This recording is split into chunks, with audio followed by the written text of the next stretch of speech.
Olá, boa noite pessoal, tudo bem? Mais um vídeo para vocês. Estava um pouquinho ausente, né? Meio corrido aqui.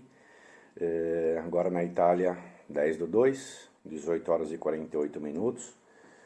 Mais ou menos uns 2 graus aqui na minha região. Com bastante névoa. Eu gostaria de falar para vocês dessa vez sobre uma matéria, sobre algo que muitos colegas conhecem, né? Muitas pessoas já ouviram falar. É óbvio que todo advogado sabe o que eu estou dizendo, mas o leigo, né, o cidadão comum, não é obrigado a saber nem a conhecer. E eu estou aqui então para identificar isso para vocês. Existe, dentro do ordenamento jurídico, vamos chamar assim, uma figura que se conhece por poder discricionário, ok? Toda autoridade pública, ela é dotada de um poder discricionário. Alguns têm limites, outros não têm. O que é esse poder discricionário? Aquela autoridade, qualquer que seja, ela tem uma lei que rege aquela matéria na qual ela trabalha, na qual aquele órgão presta o serviço público, e diz ali, aquela lei, por exemplo, ela elenca 10 formas de 10 conteúdos para um ato, por exemplo. Então vamos trazer para a cidadania. Para se obter a cidadania,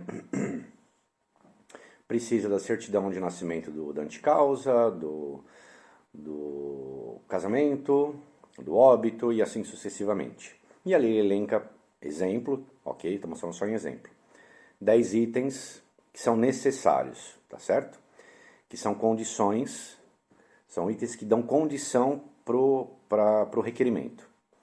Todavia, aquele agente público detém esse poder discricionário. Então ele tem que, no mínimo, exigir aqueles 10 itens. Só desculpa um pouquinho que o resfriado está meio forte aqui.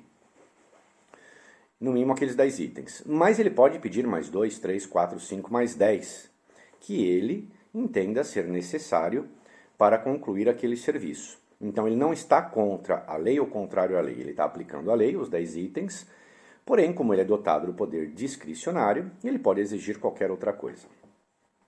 Trazendo isso para o nosso mundo, eu quero dar alguns exemplos aqui, um que vai estourar, se já não estourou, e outro que está estourando já há 3, 4 meses aí.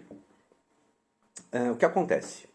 Quando a gente reúne a documentação para fazer o procedimento de cidadania aqui na Itália, administrativo, presencial, a gente acaba pesquisando em Facebook, na própria lei, um amigo que já fez, bate papo com um advogado, ou seja, a gente acaba procurando toda e qualquer informação, tá certo? E aí tem aquela informação que é padrão, todo mundo fala a mesma coisa. E diz para você, olha, pode ir que aqui passa. Ou mesmo um assessor, né, um consulente, olha, pode vir com essa documentação que passa. Só que, ao chegar no Comune, todos podem ser pegos de surpresa. Eu vou dar um exemplo aqui do Comune de Frosinone, ok? Isso é verdadeiro. Há pouco tempo, um amigo foi fazer um procedimento dele por lá. Ele chegou na Itália através de voo direto, pela Alitalia, sem conexão. Dentro daqueles 8 dias previsto em lei, ele ingressou, ele fez o pedido do Código Fiscal, perfeito, e deu entrada na residência. No Comune, ao fazer o pedido de residência, né, a inscrição anagráfica, o oficial dali deu uma pré-olhada, uma pré-analisada, uma análise perfunctória nos documentos. Falou, sua documentação aparentemente está boa, tal, mas para eu aceitar o teu pedido, primeiro você tem que ir na questura para fazer uma declaração de presença.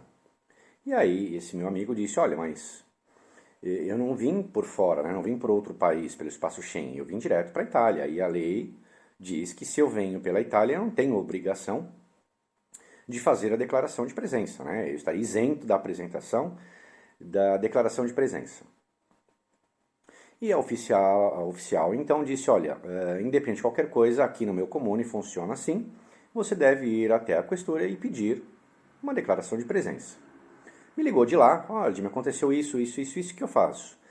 E eu disse, olha, a lei realmente não te obriga a apresentar, mas aí estamos diante do poder discricionário desse oficial e tem duas formas de fazer: ou atender o que ele quer, ou discutir com ele na justiça, né? Discutir com o poder público na justiça. E é óbvio que discutir na justiça, anos vão. Mas disse para ele, olha, uma declaração de presença é coisa simples, você vai na questura, é um formulário já pronto, você preenche, assina, e o questor lá, o policial, na hora ele vai bater um carimbo te autorizando, dizendo que você entrou, né, pela Itália e te declarando presente aqui. E é até capaz do próprio questor, do próprio policial, dizer, olha, não tem necessidade. E aí se ele fizer isso, se ele te disser isso, peça para ele ligar no Comune, dizendo que o oficial está exigindo esse documento de você. Tá bom, tá bom. E chegando lá, para resumir um pouco a conversa, o policial exigiu dele, disse que realmente teria que fazer a declaração de presença, independentemente de ter entrado pela Itália ou não. Porém, para fazer a declaração de presença, esse meu amigo deveria apresentar uma conta corrente italiana com 6.000 euros ali depositados, um atestado de malattia italiano, ou seja, que ele não tinha nenhum tipo de doença infecto-contagiosa, e um seguro-saúde italiano. Essas três coisas. E nenhuma das três, a não ser o depósito em conta, mas as outras duas dificilmente em 8 dias, que na verdade já não tinha mais 8, ele tinha 5 dias ali, 4, 5 dias para fazer, não teria mais tempo de fazer. Então, de certo, daria tudo errado. Então, ele teve um sério problema, acabou mudando de comune para fazer em outro comune, porque ali realmente estava insuportável. Então, restavam essas duas opções para ele: ou demandar na justiça contra o poder público, fazendo valer a lei, tá certo? Ou aceitar aquilo que o comune e a questura estavam impondo, mesmo que contrário à lei. E isso acontece em toda e qualquer comune na Itália, ok? Então, não é porque o comune o comune de Treviso aceita os documentos com os nomes abrasileirados, né? Giuseppe, José, Giovanni, João. Se Treviso aceita, todos os demais aceitam. Isso não é regra. Cada comune vai aplicar aquilo que acha que é correto. Por quê? Porque é o oficial que amanhã, num eventual procedimento de investigação, numa correição, ele vai responder por aqueles atos. E o corregedor, né, que vai analisá-lo, pode achar que ele ultrapassou os limites ou não. E junto a isso vem toda aquela história de vamos dificultar o máximo porque a gente não quer fazer esse procedimento administrativo, para não dizer outras coisas. Tá certo? Isso, agora vamos projetar para o boom que está acontecendo. Os consulados brasileiros estão soltando aí 2, 3, 4 anos de uma vez. Pessoal, alguma coisa vai acontecer. Tenho muita certeza disso. Primeiro, não tem funcionário suficiente para atender uma demanda dessa. Então imagine, se a gente pegar 4 anos, uma média pegar por São Paulo, uma média de 10.000 pessoas por ano de inscrição, nós estamos falando em 40.000 inscrições. Tá certo? Quantos funcionários tem dentro do consulado de São Paulo que só fazem cidadania? Ok? 4, 5, 6, 10? Eu não sei, mas vou chutar, não tem mais que 10. Como é que eles vão fazer 40.000 cidadanias? Exemplo, 30.000. Ok? Não tem como atender aquela demanda. E está ficando vergonhoso para os consulados essa situação, né? Tantos mil inscritos e 10 anos, 7 anos, 12 anos, 15 anos. E isso vai maculando o nome, né, do consulado italiano. Então, o que é mais fácil? Chama uma leva, ok? E de pronto, já vamos reprovar aquilo que não passa. Nós temos um poder discricionário. Então, nome abrasileirado, não vai passar. Erro de data, muito menos. Eu retifiquei aqui a certidão através do cartório direto, administrativa. Não, só pode ser judicial. Ou, não aceito, não vai dizer o porquê. Documentos feitos a retificação via administrativa não são aceitos. Então eu vou para a justiça. Eu vou aqui no fórum em São Paulo, no caso, exemplo São Paulo, vou pedir aqui essa retificação judicial e vou apresentar, então, essas certidões já feitas a retificação através de uma ordem judicial. E mais uma vez o consulado vai poder dizer, não aceito. E qual o argumento? O consulado italiano ele não é obrigado a aceitar ordens de nenhum ente do poder público brasileiro, tá certo? Por quê? Porque são países diferentes, tá certo? Então a Itália tem suas leis e o Brasil tem as suas leis. E aí então ele pode dizer, olha, a sua certidão, mesmo que judicial, a Itália não reconhece, e para reconhecer somente se ela for homologada no tribunal italiano. Isso pode acontecer, pessoal, não estou querendo aqui assustar ninguém, não estou querendo aqui criar pânico em ninguém, mas estou querendo deixar claro que isso pode acontecer no tema poder discricionário, ok? Eu vejo muitas pessoas no Facebook reclamando, o consulado do Paraná pediu isso, o consulado de São Paulo pediu aquilo, o Comune pediu aquilo.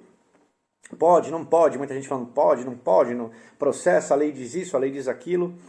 E infelizmente isso chama-se poder discricionário, tá certo? Agora, também é óbvio para quem manipula o direito que o apostilamento de Haia, ou Tratado de Haia, ele justamente veio para isso, né? Para dar poder àquelas decisões daqueles países que assinaram aquele tratado, de um reconhecer documento do outro. Então, em regra, uma sentença proferida no Brasil e legalizada através do apostilamento de Haia deve ou deveria ser reconhecida na Itália ou em qualquer outro país que ratificou esse tratado e vice-versa, né? Esse seria o correto. Está apostilado? Está dentro das regras do Tratado de Haia? Então eu reconheço a sentença brasileira, eu reconheço a sentença italiana, e assim todos os demais países que participam ou que assinaram o Tratado de Haia. Mas, volto a dizer, é um poder discricionário. E aí, se aquele funcionário do consulado diz, olha, eu não reconheço a retificação da certidão através da justiça brasileira, ele está correto? Não. O que te resta? Ingressar com ação contra o Estado italiano? Ingressar com uma ação contra aquele agente público? E assim sucessivamente. Pode? Pode. Quanto tempo vai demorar? Quanto você vai gastar? Vai resolver o teu problema? Você vai se tornar italiano? Porque você vai brigar contra a atitude dele, contra o ato dele. Tá certo? E o ato dele sendo julgado lá na frente errado, além do limite, o que resta a ti? A ter o direito de apresentar aquela documentação, não a sair dali como italiano. Então veja como essa ação pode demandar um tempo extraordinário para o reconhecimento da cidadania, que é o cerne da questão. Ok?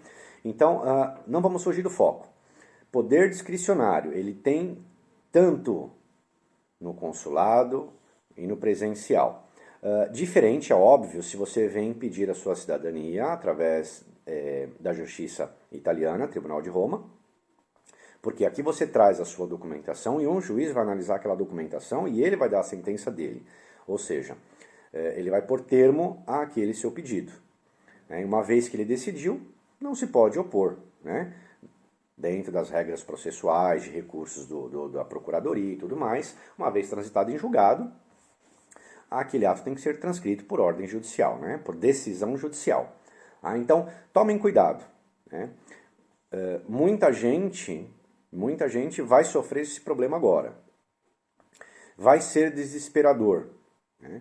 Mas se preparem para o pior. Por quê? Se não acontecer, que espero que não aconteça efetivamente, espero que as pessoas envolvidas nessa situação de reconhecimento dos cidadãos italo-brasileiros e até de outros locais, mas especificamente do Brasil, eu espero que as pessoas ali sejam honestas, né? Que as pessoas não estejam brincando com o sonho dos brasileiros, que não estejam brincando com uma documentação que é cara, né? Com um procedimento que é extremamente caro, cansativo, é penoso, é árduo.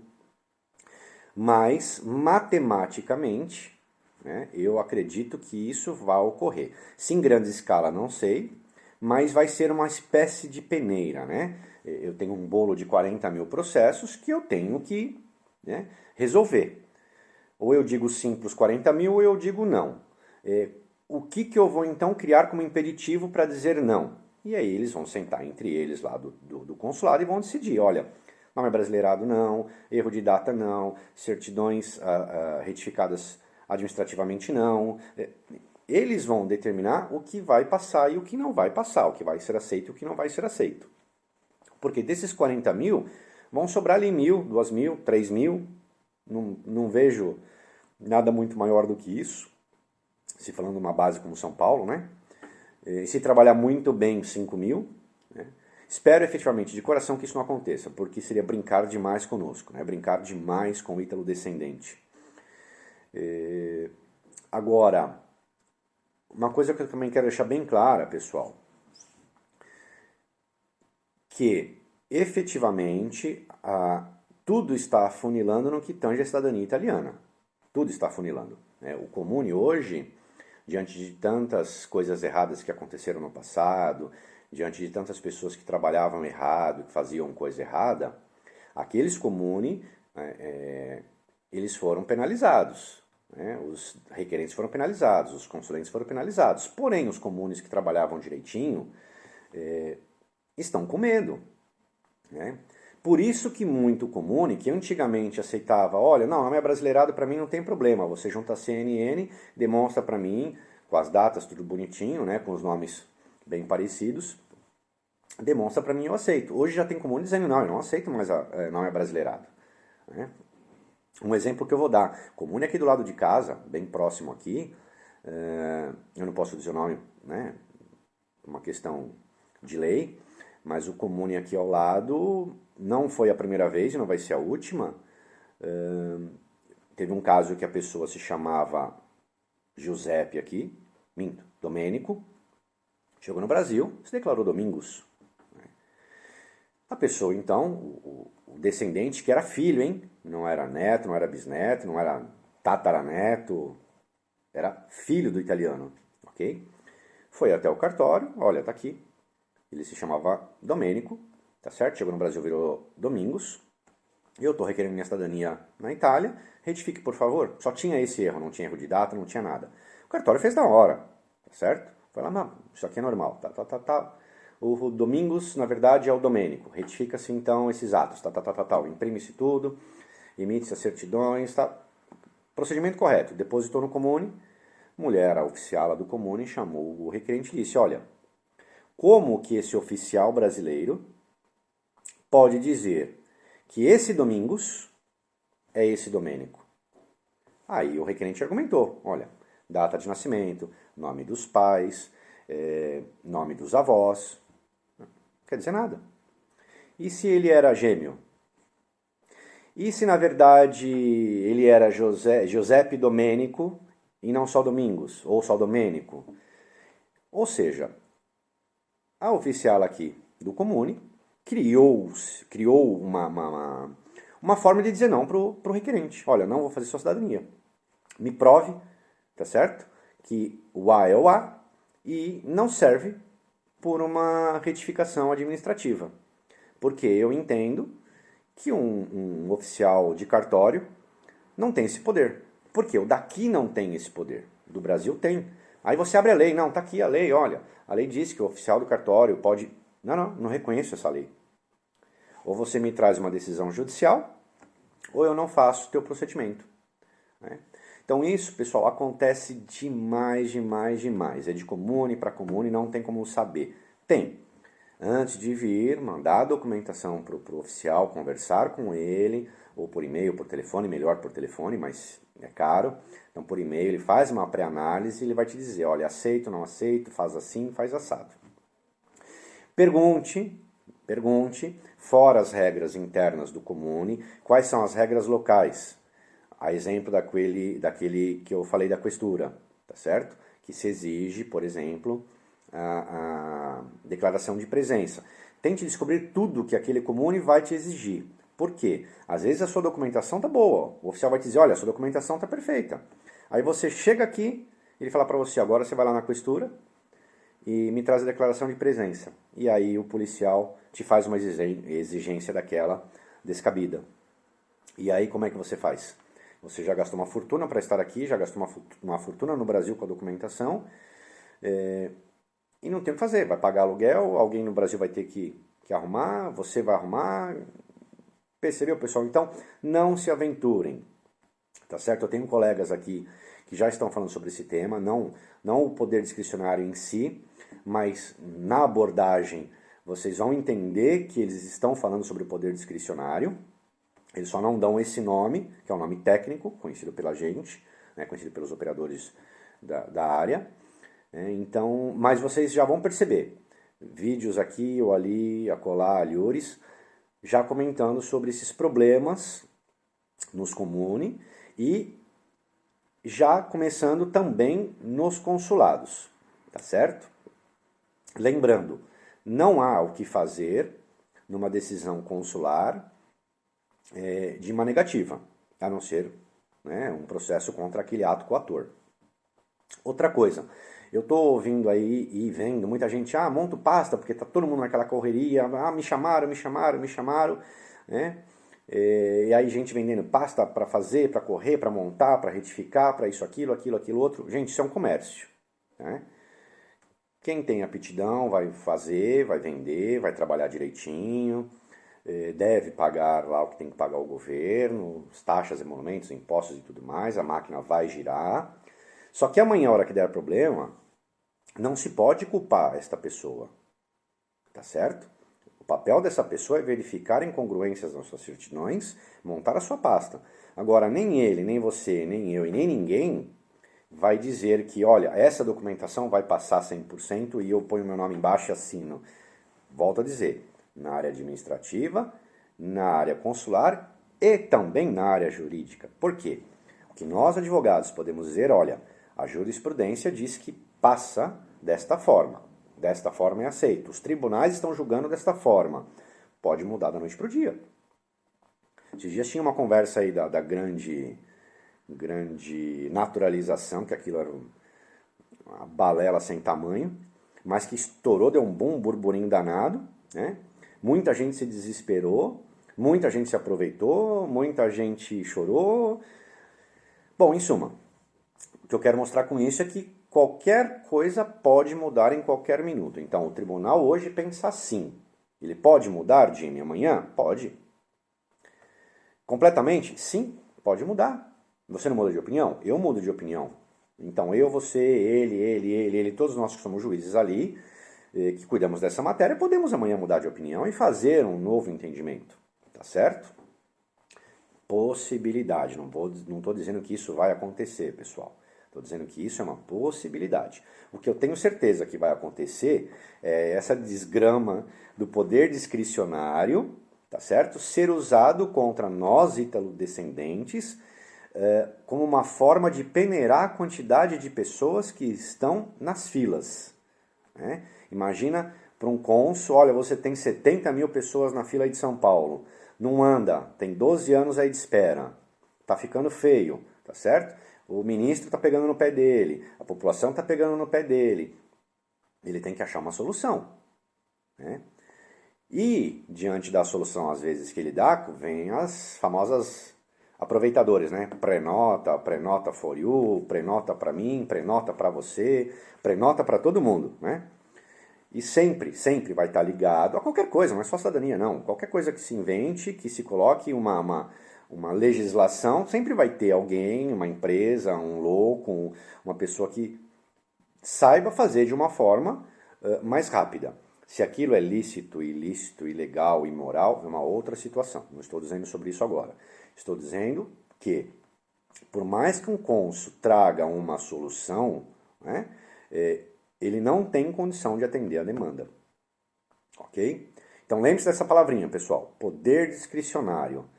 Não se esqueçam dela. Não adianta chorar depois e falar, ninguém me avisou.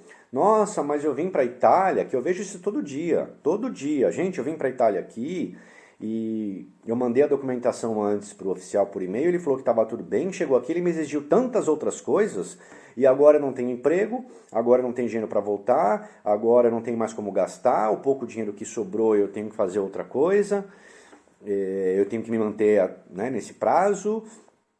E o que eu faço? Eu preciso mudar o meu aluguel de 500 euros por mês para um aluguel para 150 compartilhado com mais 30 numa casa.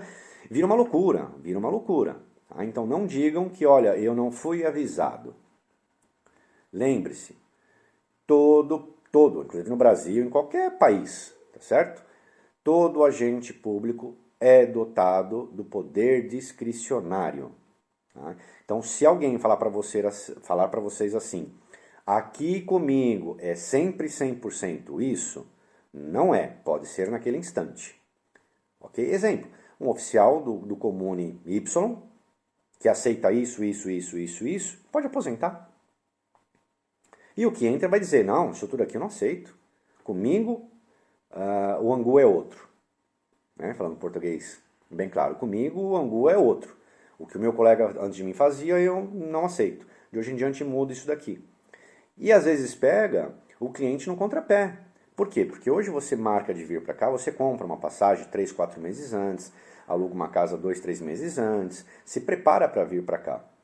E nesse interregno, tá certo? Entre o fechamento e a chegada aqui no comune, tudo pode acontecer naquele comune. Ele pode sofrer uma intervenção, o oficial pode ficar doente, pode aposentar, pode ser remanejado, pode qualquer coisa. Então, quem vem ou quem se aventura em busca do direito do reconhecimento da cidadania, que é um direito nosso, tem que ter em mente o quê? Sempre o pior.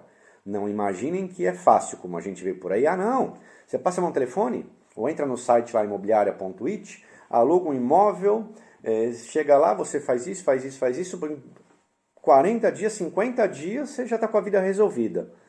Gente, não é assim. E quando isso acontece, é sorte, não é regra.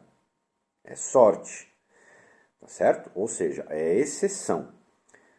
A regra aqui é clara, como diz aí no Brasil, no meio futebolístico, né?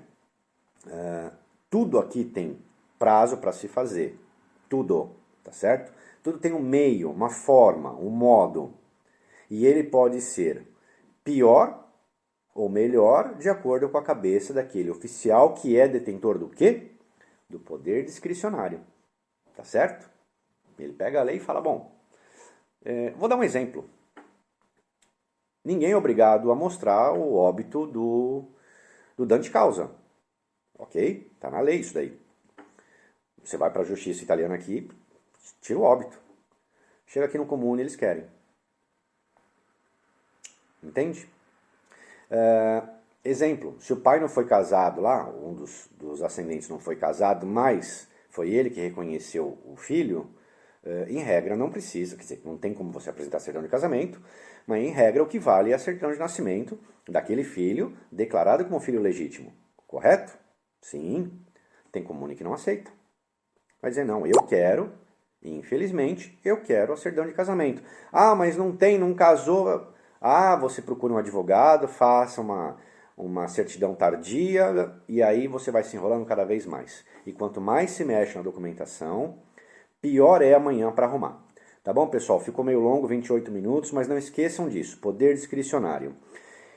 Passem para os amigos, para os colegas, porque isso é um tema importante, muita gente sofre, tá? Então o que eu estou pedindo aqui não é que façam uma propaganda para mim, não é, mas o tema é importante, ok? O tema é imprescindível, que as pessoas tomem conhecimento, né? É muito caro e muito difícil esse procedimento, e se a pessoa não vem, pelo menos sabendo o que é poder discricionário, o que pode acontecer, é difícil, pessoal. Eu vejo muita gente aqui que, né, sem contar as coisas do dia a dia, tá bom? Então a única coisa que eu peço, passe para os seus amigos. Olha, você quer saber um pouco mais? Olha, tem isso aqui que é uma matéria antiguíssima, né? Mas que está em voga agora, estão trazendo à baila agora, né? Então, estamos falando, comentando agora por causa desse boom que está tendo. Tá certo, pessoal? Um grande abraço. Espero conseguir fazer novos vídeos, é que realmente está uma correria danada aqui. Obrigado a todos vocês, um grande abraço.